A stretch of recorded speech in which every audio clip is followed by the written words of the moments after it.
अध्याय 154। वह व्यक्ति जिसके साथ दुर्घटना हुई थी। यह अंकुश, मैं नहीं जानता कि वह दरवाजे पर दस्तक देने वाले भूत के हमले से बच पाएगा या नहीं। यदि वह उस अलौकिक घटना से निकल जाता है तो इसका मतलब है कि यह आदमी वास्तव में खतरनाक है। यदि वह मर जाता है तो यह वास्तव में मेरे लिए अच्छा होगा, रोहित ने सैटेलाइट ट्रैकिंग फ़ोन रखते हुए सोचा। दरवाज़ा खटखटाने वाले भूत का मामला फिलहाल एक अत्यंत भयानक पैरानॉर्मल घटना थी और इससे बचने की संभावनाएं कम थीं। इसके पैटर्न को जाने बिना यह एक संयोग था जो हुआंग गांव की घटना के समान था। दोनों लगभग अनसुलझे रहस्य थे। हमें केशव मिल गया है। उसे वास्तव में एक हिरासत केंद्र में रखा गया था जिसे कल रात अरुण की टीम ने पकड़ा था।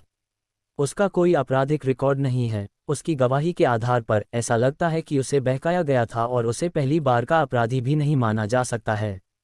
कागजात की कार्यवाही के बाद उसे जाने के लिए स्वतंत्र कर दिया जाएगा, एक कर्मचारी ने पास आकर सूचना दी। इस समय कैप्टन अभिजीत ने कहा, अगर और कुछ नहीं है तो उसे रिहा कर दो। हमारे पास इन दिनों बहुत काम है। जिन मामलों को जल्दी सुलझाया जा सकता है उन्हें समाप्त करो, देरी मत करो। तुम रोहित को अपने साथ लो और उसे केशव को लेने के लिए कहो। हाँ कैप्टन, उस आदमी ने सिर हिलाते हुए जवाब दिया। फिर कैप्टन अभिजीत, आप व्यस्त होंगे इसलिए मैं अब विदा लेता हूँ, रोहित ने विदाई ली। भविष्य में मैं उम्मीद करता हूँ कि जब भी आप सक्षम हो विशेष घटनाओं में मदद करना जारी रख सकते हैं, क्योंकि एक व्यक्ति अकेले जयपुर शहर की सभी विशेष घटनाओं को नहीं संभाल सकता। अंकुश अपने काम के प्रति समर्पित नहीं है और मैं बहुत आभारी रहूंगा अगर आप अपना प्रयास करें, कैप्टन अभिजीत ने ईमानदारी से कहा। रोहित मुस्कुराया और जवाब दिया, मुझे गलत मत समझिए कैप्टन अभिजीत। वास्तव में मैंने पहले ही कई असामान्य मामले सुलझाए हैं और वे इंटरपोल के रिकॉर्ड में दर्ज हैं। बस इतना है कि आम लोग उनके बारे में नहीं जानते हैं, जैसे फुरेन मॉल की घटना, शहर के बाहर की हुआंग गांव घटना। और भविष्य में मुझे जिस भी अलौकिक घटना का सामना करना पड़ेगा मैं निश्चित रूप से मदद करूंगा। हालांकि मैं अंकुश के साथ सीधे उन मामलों पर काम नहीं कर सकता जो जनता की नज़रों में हैं। रोहित ने आगे कहा, मुझे उम्मीद है कि आप कुछ सावधानी की आवश्यकता को समझ सकते हैं। आपके शब्द बहुत आश्वस्त करने वाले हैं, कैप्टन अभिजीत ने गंभीरता से कहा। धन्यवाद की कोई आवश्यकता नहीं है, आखिरकार हम दोनों मामलों पर काम कर रहे हैं, रोहित ने उत्तर दिया। उसे कवर करने के लिए एक आधिकारिक पहचान होना फायदेमंद लगा, कम से कम भविष्य में आसान व्यवहार के लिए। उसके द्वारा संभाले गए असामान्य मामले रिपोर्ट होते रहेंगे और रिकॉर्ड में जुड़ते रहेंगे। अगर किसी दिन रोहित इंटरपोल का हिस्सा बन गया तो उसका योगदान निश्चित रूप से दूसरों से आगे निकल जाएगा। रैंकों पर चढ़ना कुछ आसान होगा। इसलिए एक असामान्य घटना को सुलझाने से अपार लाभ मिले, भले ही उनमें से कुछ लाभ अभी स्पष्ट न हों। कैप्टन अभिजीत, कुछ बुरा हुआ है। एक दुर्घटना हुई है, एक और कर्मचारी दौड़ता हुआ आया, रोहित को रोकते हुए जब वह दूसरे व्यक्ति के साथ जाने वाला था। कर्मचारी कैप्टन अभिजीत के सामने आया, उसका चेहरा पीला और घबराया हुआ था। विक्रम, क्या हुआ? शांत रहो और धीरे बोलो, कैप्टन अभिजीत ने उसे शांत करने की कोशिश करते हुए कहा। विक्रम नामक कर्मचारी ने लॉबी में एक जगह की ओर इशारा किया और कहा, वहां उस दर्पण में हमारा एक सहकर्मी अंदर फंस गया है। क्या ये संभव है? ये सुनकर कैप्टन अभिजीत का चेहरा तुरंत बदल गया। फिर उन्होंने तुरंत रोहित की ओर देखा। ये सुनकर रोहित की भौहें तुरंत सिकुड़ गईं। स्थिति उसे अजीब तरह से परिचित लगी। एक व्यक्ति दर्पण के अंदर फंसा हुआ है। क्या ये वही भूत हो सकता है जिसका सामना उसे केटीवी में हुआ था, अब इस जगह पर जयपुर शहर में? उसे ही क्यों इस पर ठोकर खानी पड़ी? संयोग या अनिवार्यता? रोहित, तुम क्या सोचते हो? कैप्टन अभिजीत ने पूछा। रोहित ने जवाब दिया, निस्संदेह यह एक विशेष घटना है। कैप्टन अभिजीत, आपको खुद को संभालना चाहिए। बेशक अगर आपको मदद की ज़रूरत है तो मैं आपकी मदद करने को तैयार हूं, हालांकि यह मेरी जिम्मेदारी नहीं है। अगर मुझे इसका सामना होता है और मैं मदद के लिए हाथ नहीं बढ़ाता हूं तो इसे सही ठहराना काफ़ी मुश्किल होगा। उसे इस समय एक एहसानमंद होने में कोई आपत्ति नहीं थी। उसे भविष्य में कैप्टन अभिजीत की मदद की ज़रूरत पड़ सकती है और चूंकि वह भूत की क्षमताओं के बारे में काफ़ी स्पष्ट था, इसलिए उसे कुछ हद तक आत्मविश्वास महसूस हुआ। इसके अलावा अधिकारियों के साथ एक सकारात्मक छाप छोड़ना उसके भविष्य के प्रयासों में मदद करने के लिए अच्छा था। ये बहुत अच्छी बात है, कृपया मेरे साथ आइए, कैप्टन अभिजीत ने कृतज्ञतापूर्वक कहा। फिर उन्होंने आदेश दिया, विक्रम, दूसरों को तुरंत लॉबी खाली करने का निर्देश दो। घटना स्थल को घेरा डालकर सील कर दो। हमारे पास इस स्थिति को संभालने के लिए पेशेवर हैं, किसी और को एक निश्चित दूरी के भीतर अनुमति नहीं है। आप जानते हैं कि विशेष मामलों को कैसे संभालना है, मुझे और कहने की जरूरत नहीं है ना? हाँ कैप्टन, मैं इस पर हूँ, विक्रम ने तेजी से जाते हुए कहा। जल्द ही कई कर्मचारियों ने लॉबी में भीड़ को खाली करना शुरू कर दिया। लॉबी के बगल में खड़े एक दर्पण को घेरकर एक बाधा बना दी। इसे दर्पण कहना वास्तव में थोड़ा अतिशयोक्ति थी, यह एक असाधारण रूप से चिंतनशील दीवार पैनल के अलावा कुछ नहीं था। फिर भी चमक के कारण जो प्रतिबिंब डालती थी, उसने दर्पण होने का आभास दिया। कैप्टन अभिजीत का अनुभव वास्तव में दिखता है, रोहित ने चलते हुए कहा। हालांकि कैप्टन अभिजीत ने इस मामले को काफी अनुभवी तरीके से निपटाया, बिना स्थिति पर सवाल उठाए निकासी और अलगाव को प्राथमिकता दी। यदि कोई दर्शक होता तो वह तुरंत भीड़ को तितर-बितर कर देता। ये सबसे उपयुक्त कार्रवाई है जो एक आम व्यक्ति अलौकिक घटना के सामने कर सकता है। यह अनावश्यक हताहतों को जल्द से जल्द कम करना है। यदि कोई जल्दबाजी में हस्तक्षेप करता है तो इससे केवल अधिक निर्दोष हताहत होंगे। तुम मजाक कर रहे हो, मैं अनुभवी होने से बहुत दूर हूँ। ये तो बस एक हताश उपाय है। एक कड़वी मुस्कान के साथ कैप्टन अभिजीत ने कहा, शहर में विशेष घटना के दौरान मैं लोगों को 15वीं मंजिल से अपनी मौत के लिए कूदते हुए असहाय होकर देख सकता था, मदद भी नहीं कर सकता था। मुझे उम्मीद नहीं थी कि यहाँ भी कुछ होगा। और इस बार यह एक सहकर्मी है, रोहित, मैं वास्तव में इस बार आप पर भरोसा कर रहा हूँ। वे सभी अच्छे सहकर्मी हैं। यदि वे ड्यूटी पर मर जाते हैं तो मेरे पास कहने के लिए कुछ नहीं है, लेकिन वे उन चीज़ों के हाथों अर्थहीन रूप से नहीं मर सकते। ऐसी मौत व्यर्थ होगी। वह वास्तव में ईमानदार था, यहाँ तक कि गुहार भी लगा रहा था। मैं अपनी पूरी कोशिश करूँगा, रोहित केवल इस तरह से जवाब दे सकता था। हालांकि उसे कुछ आत्मविश्वास था, अलौकिक घटना के सामने कौन पूर्ण आश्वासन का वादा कर सकता था। बहुत जल्दी कैप्टन अभिजीत और रोहित लॉबी में पहुंचे। इस समय तक काफ़ी कर्मचारी आसपास इकट्ठा हो गए थे, साथ ही कुछ बाइटेंडर्स भी थे जो मामले से बाहर थे। हालांकि अलगाव के कारण वे केवल दूरी से दर्पण को देख सकते थे, पास आने में असमर्थ थे। कैप्टन, कैप्टन, अन्य लोगों ने एक के बाद एक अपना सम्मान दिया। सलाम की जरूरत नहीं है। क्या स्थिति है? कैप्टन अभिजीत ने पूछा। इस घटना में हमारे सहकर्मी रविंद्र, 27 वर्ष की आयु शामिल है। एक कर्मचारी ने एक फाइल से पढ़ना शुरू कर दिया। उसने मुश्किल से शुरू किया था जब कैप्टन अभिजीत ने उसे बाधित किया। मैं रविंद्र के बारे में जानता हूँ। फाइल पढ़ने में समय बर्बाद न करें। मैं जानना चाहता हूं कि यह घटना कब हुई। सबसे पहले अरुण ने कुछ गड़बड़ देखा। उसने लगभग 10 मिनट पहले रविंद्र को दर्पण में फंसा हुआ देखा, लेकिन निगरानी फुटेज के अनुसार यह घटना आज सुबह हुई लगती है, उस व्यक्ति ने कहा। कैप्टन अभिजीत ने कहा, क्या?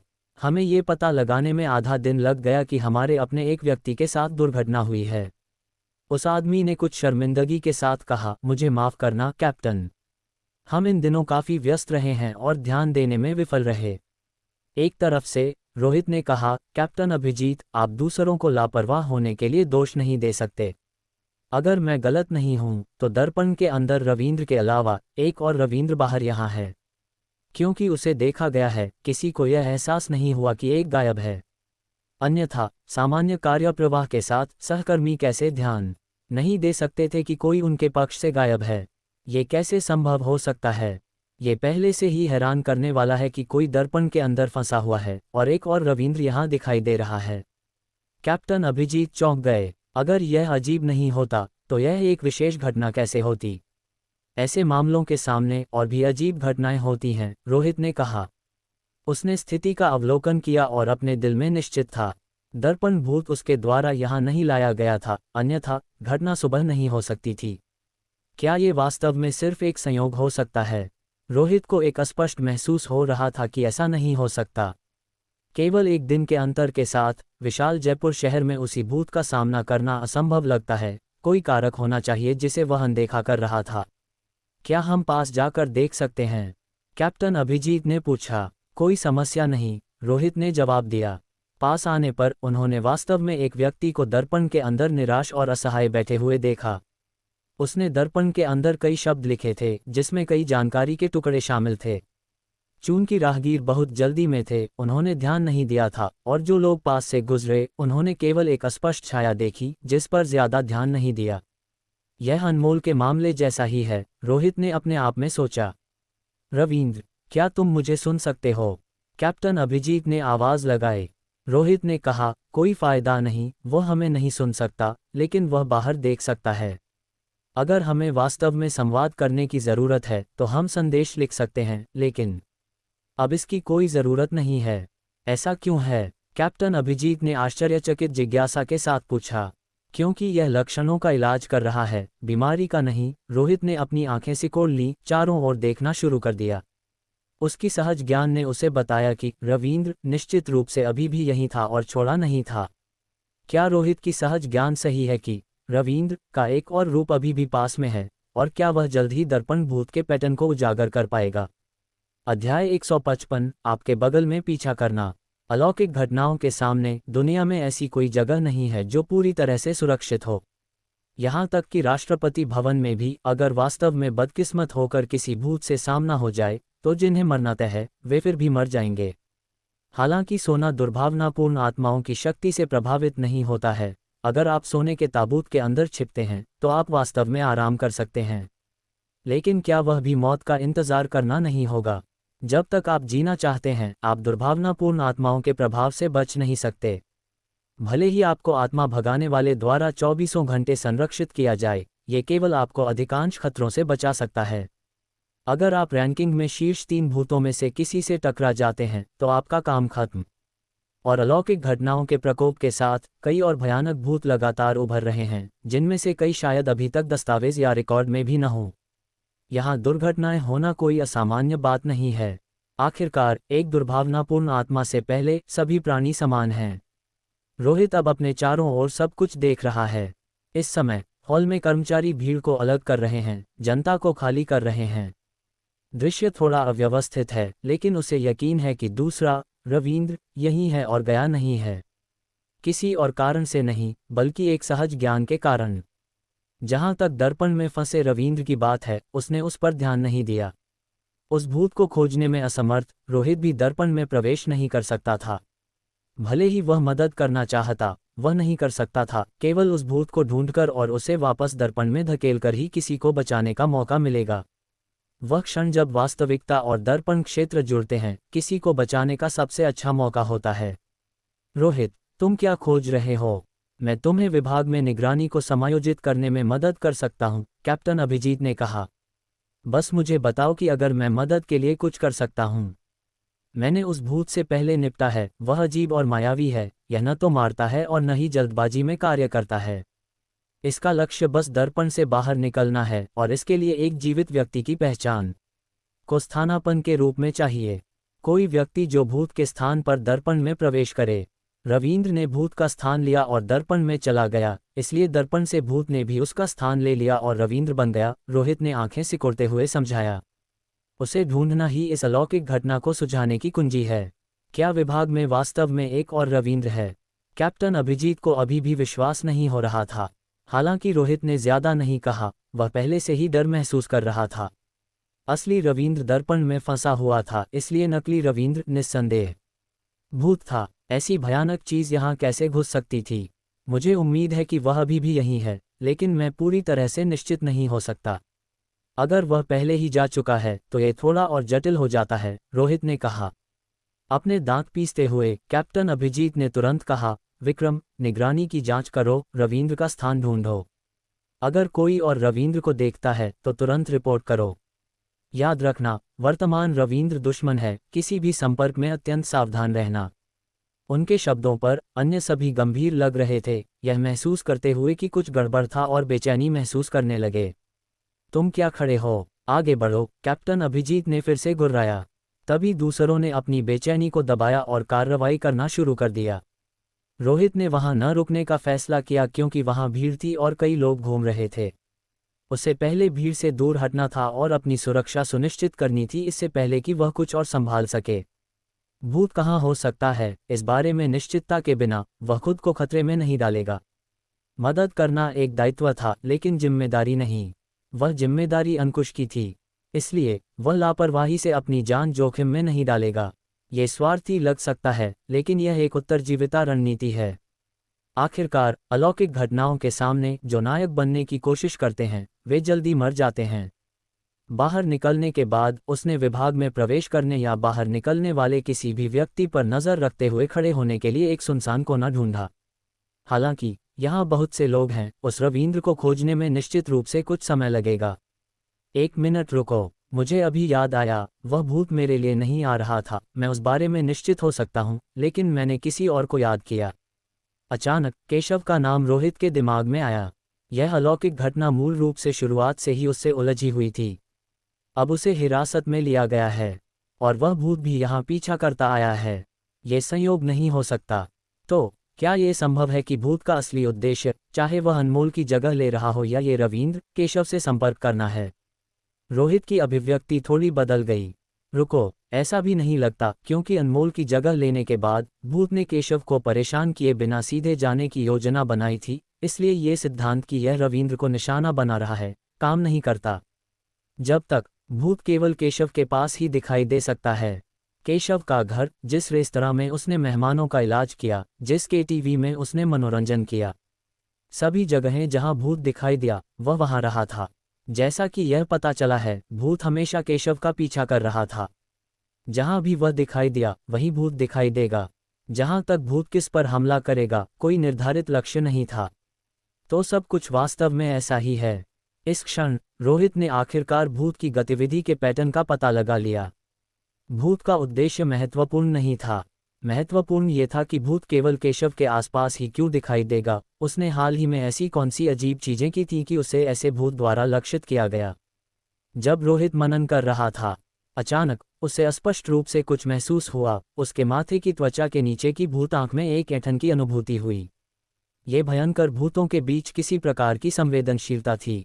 भूत जितना अधिक भयानक होता था, रोहित की धारणा उतनी ही मजबूत होती थी, कुछ ऐसा जिसका उसने गहराई से अनुभव किया था। उसने लगभग अचेतन रूप से अपना सिर ऊपर उठाया। उस क्षण चौथी मंजिल के गलियारे में कांच के माध्यम से देखा गया वर्दी पहने हुए एक कर्मचारी के समान दिखने वाला एक व्यक्ति वर्तमान में अपना सिर थोड़ा नीचे करके बिना हड़बड़ी के गुजर रहा था। वह रंग जो कांच पर परिलक्षित होता था, कोई स्पष्ट रूप से देख सकता था कि रवींद्र के समान दिखने वाले चेहरे पर यह पीला था जिसमें रंग का कोई निशान नहीं था। वास्तव में यह अभी भी यही है। भूत ने जाने का फैसला नहीं किया है। रोहित की आंखें सिकुड़ गईं। तुरंत उसने कैप्टन अभिजीत को एक कॉल किया। कैप्टन अभिजीत, अब निगरानी की जांच करने की कोई ज़रूरत नहीं है। मैंने अभी चौथी मंजिल पर कुछ देखा है। वह चीज़ वर्तमान में 5वीं मंजिल की ओर बढ़ रही है। मेरा सुझाव है कि आप चौथी मंजिल से नीचे की खोज छोड़ दें, सीधे गलियारे और लिफ्टों को बंद कर दें, चौथी मंजिल से शुरू करें और कदम दर कदम खोज करें। ठीक है, मैं समझता हूँ। साथ ही मैंने निगरानी के माध्यम से पता लगाया कि तुम वास्तव में सही थे। दोपहर में कैंटीन में रवींद्र खाने के लिए आया था और बस आधे घंटे पहले उसे लॉबी में देखा गया था। ये पता चला कि वह चीज़ रवींद्र की पहचान के तहत छिपकर यहाँ थी। इसमें कोई आश्चर्य नहीं कि हम उसे नहीं ढूंढ पाए। कैप्टन अभिजीत की आवाज़ कुछ दबी हुई थी। उनका रंग अब देखना मुश्किल होगा। एक भूत उनके बीच घुल मिल गया था और उन्होंने बिल्कुल भी ध्यान नहीं दिया था। ये सिर्फ एक सरल विशेष घटना नहीं थी, बल्कि उनके लिए एक अपमान भी था। एक टीम लीडर के रूप में हर दिन मामलों से निपटते हुए, लेकिन एक विशेष मामला उनकी नाक के नीचे उभरा और उन्होंने ध्यान नहीं दिया। सौभाग्य से कोई बड़ी घटना नहीं हुई थी, क्योंकि अगर कुछ होता तो कैप्टन अभिजीत को लगता कि उन्हें जीवन भर पछतावा होता। अब उसकी चिंता मत करो, उसे ढूंढो और मैं इससे निपटूंगा, रोहित ने कहा। निश्चिंत रहो, वह चीज़ बच नहीं पाएगी, कैप्टन अभिजीत ने कहा। हम संचार खुला रखेंगे। अगर कोई स्थिति होती है तो मैं तुम्हें तुरंत सूचित करूंगा। उसे लॉकडाउन करने की पूरी कोशिश करो, रोहित ने कहा। अब जब रोहित ने भूत के स्थान और उसके पैटर्न का पता लगा लिया है, क्या कैप्टन अभिजीत की घेराबंदी भूत को फंसा पाएगी और केशव के चारों ओर भूत की उपस्थिति का क्या कारण है? अध्याय 156, इससे निपटने के तरीके। चौथी मंजिल पर मौजूद रवींद्र जल्दी से गलियारे में गायब हो गया और इमारत के अंदर चला गया, रोहित की दृष्टि रेखा से बाहर। भूत का पता खो देना एक खतरनाक स्थिति थी। हालांकि इस भूत की विशेष प्रकृति के कारण रोहित को विश्वास था कि इमारत में लोग फिलहाल सुरक्षित थे। एक अहिंसक भूत से सामना होना दुर्लभ था। रोहित के विचार में दर्पण भूत दुर्भावनापूर्ण आत्माओं की दुनिया में ताजी हवा के झोंके जैसा था। हालांकि इस भूत का खतरा कम है और इसे ज़्यादा से ज़्यादा श्रेणी सी प्रतिबंधित स्तर के रूप में वर्गीकृत किया जा सकता है, इसमें एक बहुत ही परेशान करने वाली विशेषता है। ऐसा लगता है कि इस भूत को समाहित नहीं किया जा सकता है। रोहित ने पिछली घटनाओं पर विचार किया। इस भूत का दिखना और गायब होना अनियंत्रित था। यह एक प्रेत की तरह था जो किसी भी क्षण प्रकट और गायब हो सकता था। यह विशेषता एक भूत नियंत्रक के लिए अच्छी खबर नहीं थी। अभिजीत की टीम की दक्षता अभी भी बहुत अधिक थी।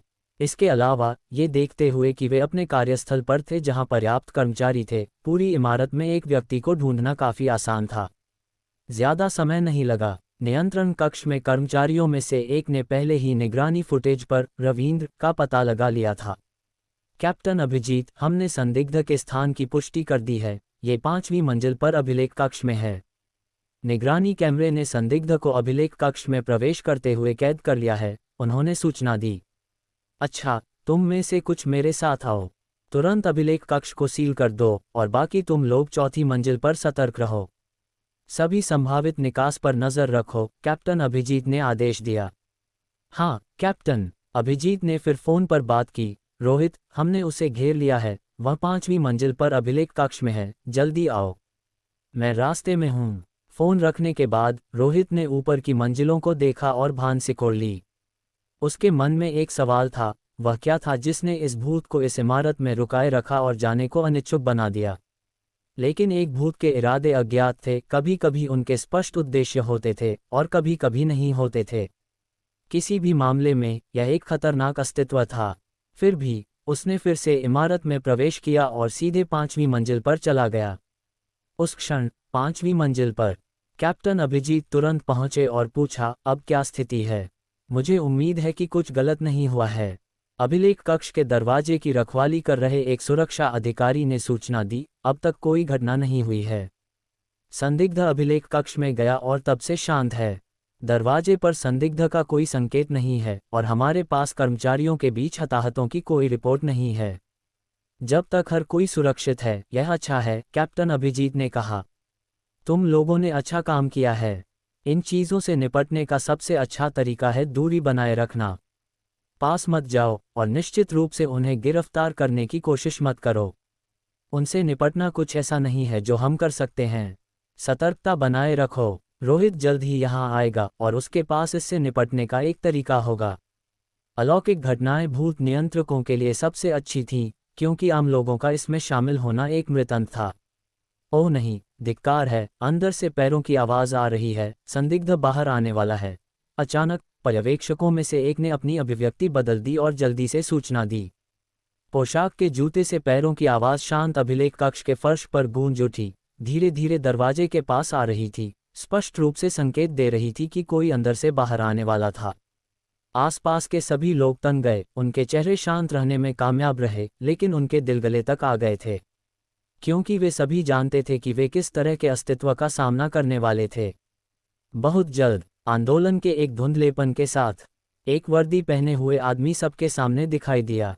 ये व्यक्ति बिल्कुल रविंद्र जैसा दिखता था जो दर्पण में फंसा हुआ था, यहाँ तक कि बैज भी वैसा ही दिखता था, सिवाय इसके कि उस पर अक्षर उल्टे थे। कैप्टन, आप लोग यहाँ क्यों हैं?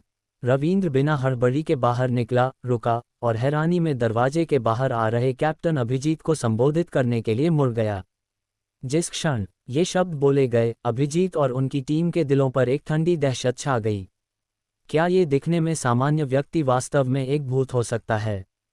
लेकिन वास्तविकता उनके ठीक सामने थी। कैप्टन अभिजीत ने तुरंत चेतावनी दी, रविंद्र, वहीं रुको, हिलो मत।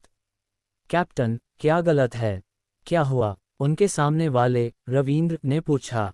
तुम वर्तमान में एक प्रमुख संदिग्ध हो और मैं तुम्हें स्थिर रहने और न हिलने का आदेश दे रहा हूं। रोहित के आने के बाद सब कुछ समझाया जाएगा, कैप्टन अभिजीत ने कहा। रविंद्र ने एक और कदम उठाया, दरवाजे की ओर बढ़ते हुए, और भ्रम में पूछा, रोहित, वह कौन है? रुको, मैं तुम्हें रुकने का आदेश दे रहा हूं, क्या तुम मुझे सुन रहे हो? कैप्टन अभिजीत चिल्लाए। टीम कप्तान के रूप में वह यहाँ सभी की सुरक्षा के लिए जिम्मेदार थे। अगर यह रविंद्र आदेशों का पालन नहीं करता है तो वह तुरंत कार्रवाई करेंगे। ये रवींद्र बहुत बड़ी समस्या था, वह इस व्यक्ति को अभिलेख कक्ष छोड़ने की अनुमति नहीं दे सकता था। रोहित, वह कौन है? रवींद्र ने फिर पूछा। मैं तुम्हें रुकने का आदेश देता हूं और आगे मत चलो, कैप्टन अभिजीत बोले। कैप्टन, क्या गलत है? क्या हुआ? रवींद्र ने फिर पूछा। बार बार यांत्रिक प्रश्न और उत्तर ने सभी की पुतलियों को अनैच्छिक रूप से सिकोड़ दिया। वास्तव में रवींद्र बहुत असामान्य व्यवहार कर रहा था। रवींद्र कैप्टन अभिजीत के शब्दों पर नहीं रुका, वह चलता रहा और अब दरवाजे की दूरी 5 मीटर से कम थी और अभी भी कम हो रही थी। धिक्कार है, कैप्टन अभिजीत ने अपने दांत पीसे, अब और हिचकिचाहट नहीं, उसने अपनी बंदूक निकाली और गोली चला दी। कार्रवाई करो, एक गोली की आवाज़ जल्दी से आई। इतनी नज़दीकी सीमा पर चूकना असंभव था। गोली रवींद्र की बांह पर लगी। हालांकि उसने देखा कि रवींद्र की बांह बस थोड़ा सा कांपी, स्पष्ट रूप से एक नया गोली का छेद प्राप्त हुआ, लेकिन घाव से खून नहीं बहा और आदमी जमीन पर नहीं गिरा। उसके चेहरे पर दर्द का आधा भाव भी नहीं आया। ये सब इतना शांत रहा। धिक्कार है भूत चीज, कैप्टन अभिजीत ने सदमे और गुस्से में कहा। इस शॉट ने रवींद्र की पहचान की पुष्टि संदेह से परे कर दी। एक और व्यक्ति गोली मारना चाहता था, लेकिन इस क्षण उन्होंने खुद को ऐसा करने से रोक लिया। ये बेकार है, आग्नेयास्त्र इस चीज को संभाल नहीं सकते। तुम्हारे हथियार अपराधियों के लिए अच्छे हैं, लेकिन इस चीज पर गोली चलाना साहस का प्रदर्शन या गोलियों की बर्बादी से ज्यादा कुछ नहीं है, रोहित ने कहा। रोहित, रोहित, कैप्टन अभिजीत चौंक गए। उनका दिमाग इतना तनावग्रस्त था कि उन्होंने रोहित को आते हुए भी नोटिस नहीं किया था। रोहित अब रवींद्र को देख रहा था जो करीब था। निस्संदेह यह एक भूत था। वह इस भूत से पहले मिल चुका था, केवल उस समय उसकी एक अलग पहचान थी। कैप्टन, क्या आज कोई मामले अनसुलझे रह गए हैं? मुझे लगता है कि मुझे काम पर जाना चाहिए, रवींद्र ने फिर से एक स्वाभाविक आचरण के साथ कहा, जिसमें असंगति का कोई संकेत नहीं था। लेकिन यहाँ तक कि यह स्वाभाविक प्रतिक्रिया भी उसके जवाबों की यांत्रिक प्रकृति को छिपा नहीं सकी। कैप्टन अभिजीत की चेतावनी रोहित द्वारा पूरी तरह से देखी गई थी। अगर उसने इस व्यक्ति से वही सवाल पूछा तो उसे बिल्कुल वही जवाब मिलेगा। एक सामान्य बातचीत में इस दोष को नोटिस करना बहुत मुश्किल होगा, क्योंकि किसी के लिए दूसरे व्यक्ति से बार बार एक ही सवाल पूछना असंभव है। क्या इससे निपटने का कोई तरीका है? कैप्टन अभिजीत ने रवींद्र को जवाब नहीं दिया, बल्कि रोहित से पूछने के लिए मुड़ गए। रोहित ने कहा, इससे निपटना मुश्किल नहीं है, लेकिन यह अभी भी केवल एक अस्थायी समाधान है, इलाज नहीं। इस तरह की विशेष घटनाएं इतनी आसानी से पूरी तरह से हल नहीं होती हैं। वह बाहर आने वाला है। कैप्टन अभिजीत का रंग अचानक बदल गया। रवींद्र दरवाजे पर पहुंच चुका था, पहुंच के भीतर, लगभग छूने ही वाला था। हालांकि कैप्टन अभिजीत और अन्य कर्मचारी सबसे खतरनाक अपराधियों के साथ जुड़ने की हिम्मत रखते थे, लेकिन वे इस विशेष अस्तित्व का सामना करने की हिम्मत नहीं कर रहे थे। हालांकि रोहित की आंखें थोड़ी सिकुड़ गईं, क्योंकि वह दरवाजे पर गतिहीन खड़ा था। इस भूत को संभालने का तरीका वास्तव में काफी सरल था। पिछली बार जब वे मिले थे तब किसी ने इसे बताया था, उसे बस उसका अनुसरण करना था। तुम्हारा नाम क्या है? रोहित ने पूछा। मेरा नाम रवींद्र है, उसने स्वाभाविक रूप से जवाब दिया, यहाँ तक कि उसके चेहरे पर एक मुस्कान भी थी। रोहित ने कहा, तुम्हें अब दिखावा करने की जरूरत नहीं है, तुम रवींद्र नहीं हो, तुम एक भूत हो। पर्दाफाश। तुरंत रवींद्र के चेहरे पर मुस्कान सख्त हो गई, फिर वह भावहीन हो गया और उसका रंग धीरे धीरे फीका पड़ने लगा, उसका शरीर कठोर होने लगा। उसी समय उसकी आकृति लुप्त होने लगी, एक ड्राइंग की तरह जिसे एक इरेजर द्वारा तेजी से मिटाया जा रहा हो। बस एक पल में एक पूरा आदमी हवा में गायब हो गया। नहीं, वह चला गया। बाहर पहरेदारी कर रहे कर्मचारियों ने इस दृश्य पर अपनी आंखें चौड़ी कर लीं। एक सदमा महसूस हुआ, जैसे वास्तविकता की उनकी बुनियादी समझ उलट गई हो। क्या ये शहरी किंवदंतियों में से एक था? असामान्य घटनाएं उन्होंने उनके बारे में सुना था, लेकिन यह उनका पहला बार गवाह बनना था। रोहित ने किस सरल तरीके से दर्पण भूत को गायब कर दिया। और क्या ये केवल एक अस्थायी समाधान था, जैसा कि उसने दावा किया, या रवींद्र को दर्पण से बचाने का एक तरीका अभी भी बाकी है? अध्याय 157, करीब से पीछा करो। सुलझ गया। कैप्टन अभिजीत की आवाज़ में अभी भी सदमे की थरथराहट थी, जो अभी तक कम नहीं हुई थी। उन्होंने देखा था कि रोहित के कुछ कहने के कारण एक जीवित व्यक्ति उनकी आंखों के सामने हवा में गायब हो गया था, और वह अभी भी शांत नहीं हुए थे। कैप्टन अभिजीत, क्या आप मजाक कर रहे हैं? इस चीज़ का इतनी आसानी से सुलझना असंभव है, हालांकि यह विशेष रूप से खतरनाक नहीं है, ये निश्चित रूप से एक बहुत ही विशेष भूत है। अगर मैं गलत नहीं हूं, तो ये गायब नहीं हुआ है बल्कि बस अस्तित्व का एक और रूप अपना लिया है, और इस समय इसे हमारे ठीक पीछे होना चाहिए। रोहित अचानक बोला। क्या? अन्य अधिकारी इतने चौंक गए कि उनके बाल खड़े हो गए, लगभग प्रतिवर्ती ढंग से पीछे देखने के लिए उछल पड़े। उनके पीछे एक गलियारा था जिसके साथ खिड़कियों की एक पंक्ति थी। प्रत्येक व्यक्ति का प्रतिबिंब खिड़कियों के कांच पर दिखाई दिया, और इन प्रतिबिंबों के बीच अचानक एक अतिरिक्त व्यक्ति दिखाई दिया। ये व्यक्ति, काम के कपड़ों में और पतले शरीर का, अजीब तरह से समूह से दूर मुड़ा हुआ था, धीरे धीरे सीढ़ियों की ओर चल रहा था। पीछे देखते हुए वे ये देखकर भयभीत हो गए कि आसपास कोई नहीं हिला था, किसी ने भी सीढ़ियों की ओर जा रही पुलिस लाइन को पार नहीं किया था, और कांच के अंदर का व्यक्ति वास्तविकता में मौजूद नहीं था।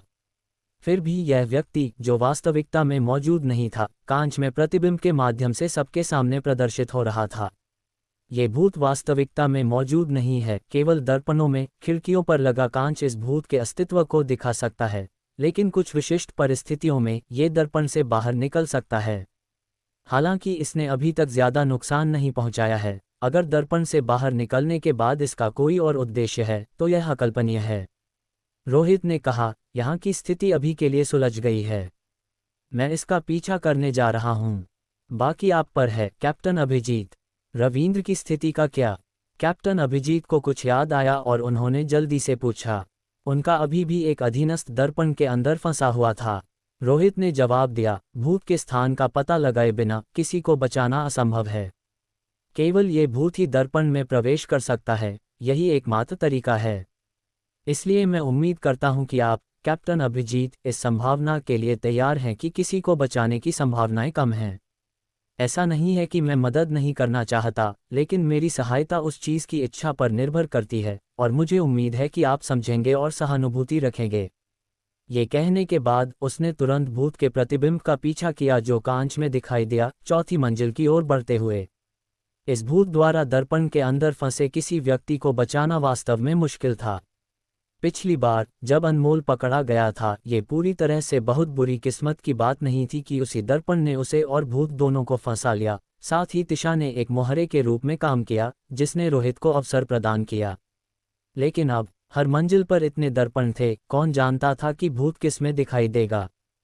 चौथी मंजिल पर पहुंचकर रोहित ने गलियारे में खिड़कियों पर पीछे देखा। अचानक प्रतिबिंब सीढ़ियों के साथ तीसरी मंजिल की ओर बढ़ता रहा, जैसे कि इमारत छोड़ने का इरादा हो। तीसरी मंजिल पर पहुंचकर रोहित ने कांच पर पीछे देखा, जिसने दिखाया कि भूत अभी भी नीचे उतर रहा था।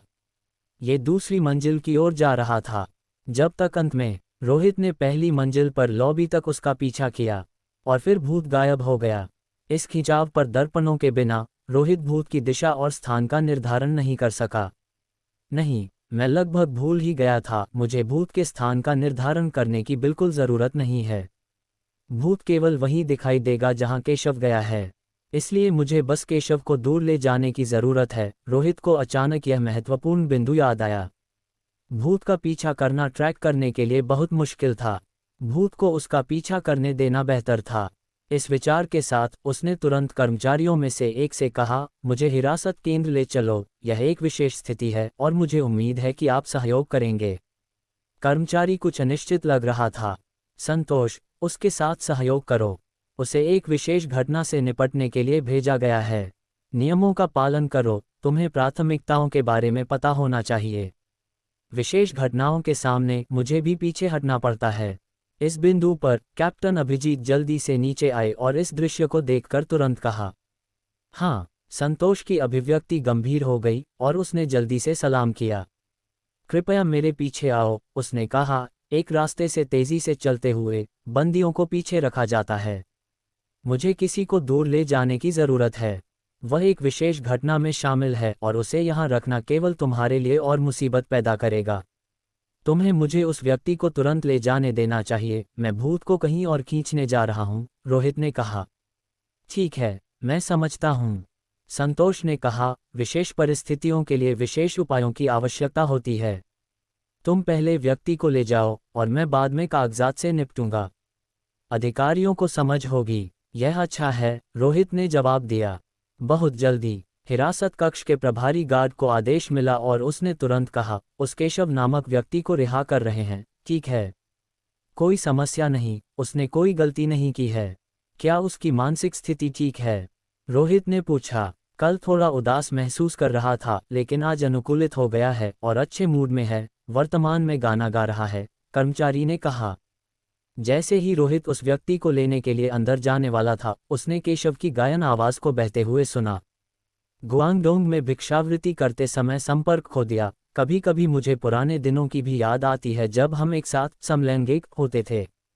चीजें बदल गई हैं। केशव, गाना बंद करो, तुम्हें लेने के लिए कोई आया है, कागजात सब हो गए हैं, तुम अब जा सकते हो, कर्मचारी ने कहा। हो, केशव कुछ उलझन में था, लेकिन जब उसने रोहित को चलते हुए देखा तो उसके चेहरे पर आश्चर्य और खुशी दिखाई दी। भाई रोहित, ये वास्तव में तुम हो, मुझे पता था कि तुम मुझे नहीं छोड़ोगे। तुमने खुद को बड़ी मुसीबत में डाल लिया है और अभी भी यहाँ गाना गाने का मूड है, रोहित ने कहा। जल्दी करो और मेरे साथ चलो, हर अतिरिक्त मिनट तुम यहाँ रहते हो, इस इमारत में हर कोई खतरे में है। केशव, क्या तुम जा रहे हो?